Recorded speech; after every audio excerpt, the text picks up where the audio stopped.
Hey guys, it's Francie. I wanted to stop in here and give you a quick resource. I've been trying to give you a resource a week, and this week I wanted to share with you a book called Let's Just Laugh at That for kids. It's by Steve Backlund, and if you've been around me long enough to kind of see some of the things I've talked about, I've definitely talked about declarations a lot. In fact, on my website, if you haven't already subscribed, when you subscribe, you get a week's worth of marriage declarations, because as image bearers, what we say to ourselves, about ourselves, around ourselves is so powerful, because God spoke and the world was created, right? And Jesus spoke and people were healed. And when we speak, we have the power of life and death in our tongue. And the other person or being in this world that speaks is the enemy. And we know that he's called the father of lies and the accuser of the brethren. And so the devil just doesn't lie to us, he lies to our kids too. And one of the coolest things about this book is it helps kids identify lies that the world, the flesh, the devil is saying to them. And instead of being crippled by lies, it takes the approach of let's laugh at that. And the reason he does let's laugh at that is because Psalm 2:4 says, what is God laughing at in this psalm? He's chuckling at what his enemies are saying and planning. Psalm 2:4 talks about how God looks at what the enemy is doing and he laughs at that. And so there's just a ton of hope and a ton of power that comes when we're able to identify the lies of the enemy and the lies that we're believing and renew our mind with truth. And this is a really fun, lighthearted approach that I did with my kids a couple years ago. And I think as school's starting and as we're getting into the swing of things, there's just so much happening in our world. There are so many scary things for our kids. And I was thinking about it recently. What are our kids going to be marked by as we come out of this season? Are they going to be marked by fear and anxiety, or are they going to be super resilient? And I think we have a lot to do with how they come out of this season. And one of the ways we can empower them is how they process in their hearts and their minds all the things coming at them. And even as they go to school, like, am I believing any lies about who I am or how I handle things? And maybe they think I can't do this, or I'm not good enough for overcoming in this way, or I'm the only one who struggles with this, or everybody thinks this about me, or I'm this or I'm that. All the lies that the enemy would want to tell them. This book names a lot of them. So practically I started going through it and kind of just went one by one as a daily devotional, and then I realized I don't really want to talk about all of the lies because some of them my kids were not believing at that point. So then as I got a couple days into it, I realized I'm going to pick and choose based on where we are right now and keep it on hand as a resource for when a lie comes up, like I'm ugly is one of them in there. That wasn't something my kids were struggling with at the moment, but it might be in the future. So I was kind of making a mental note.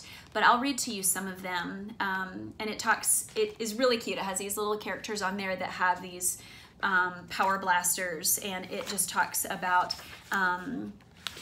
how you can use the tools of truth to smash and to knock out and to destroy all the lies of the enemy, how to stomp them out and how to blast them out. And it's just kind of lighthearted. But so this first one says, a lie is, it's not fair.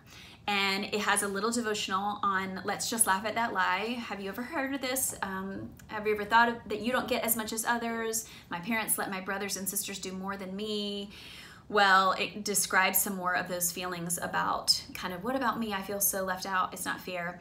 As you say these things, or as you hear these lies, the siren sounds. Quick, action is required. You pull out your weapon of choice, your laughter boots, slip them on your feet, and start stomping that lie to dust. So it's really fun. Let's stomp those lies to dust. It's not fair until everything is equal. Everyone gets more than me. Nobody cares about my needs. I need what they have to make me happy. And then it just says, let's just laugh at that. And then after that, it has a page called The Truth. and it has a little reading on what is true, and it incorporates a Bible story. So this one talks about David and how he went to battle, and he may not have had as many men as the other men, but fair does not always mean equal. Even Jesus didn't spend the same amount of time with each of his disciples, but he knew what they needed, and he always knows what you need. So the key verse is Philippians 4:6. Don't worry about anything, instead pray about everything. Tell God what you need and thank him for all he's done. Then it says, what can I say? And then it has like little declarations. God always has the best for me. My life is special and unique. It will look different than anyone else's.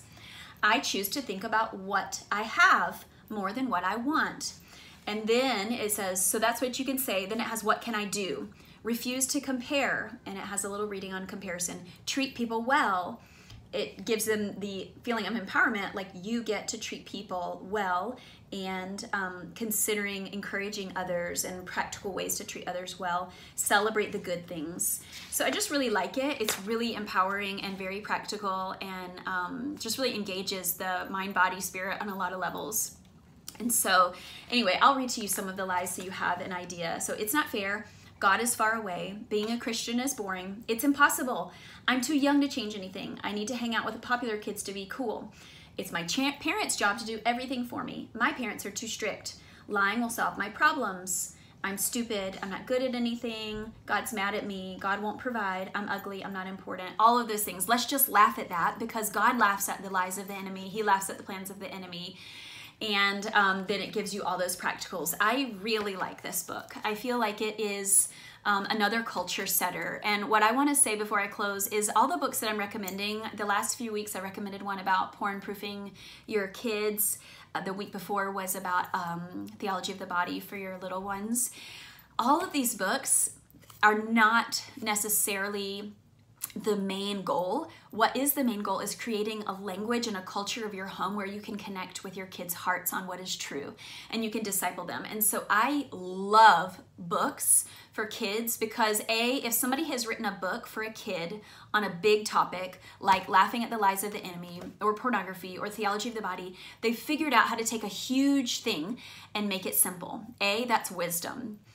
B, that allows you to break something big down into language that is simple, that can be shared easily in a home. And language makes culture. And so what I want for you is not to feel like, oh, I have to go buy every book that Francie says, or feeling like you have to do all the things. But what I want to encourage you with these resources is to think carefully about the culture of your home and the language you use. And if there is something that you feel like, I want to develop more language on that, grab that book, read it yourself, read it to your kids a couple times, and then incorporate it into the culture of your family so that it actually helps you disciple your kids, because that's the whole point. It's not to have a bookshelf full of books that just sit there. I'm definitely guilty of that. But when I have found books like this, it really becomes an equipping. It really becomes a tool that has kind of been brought into the way we disciple our kids and the way we talk as a family. So often somebody will say something that's a lie, and I'll be like, let's just laugh at that. And that's a lighthearted way to be like, that's a lie, and you are created to know the truth, and the truth will set you free. And instead of preaching at our kids, walking with them through a book together has really helped us tackle some of these things. So Steve Backlund, Let's Just Laugh at That for Kids. I hope that you enjoy this resource. I hope that you find it helpful, and I'd love to stay connected with you and continue resourcing you, giving away all the things that have been a blessing to me. And do let me know if there's another way that I could bless you. If you have any other questions about children's books, I'm going to try to keep them coming as a midweek resource drop for you. But anyway, take care, and we'll see you around. Bless you.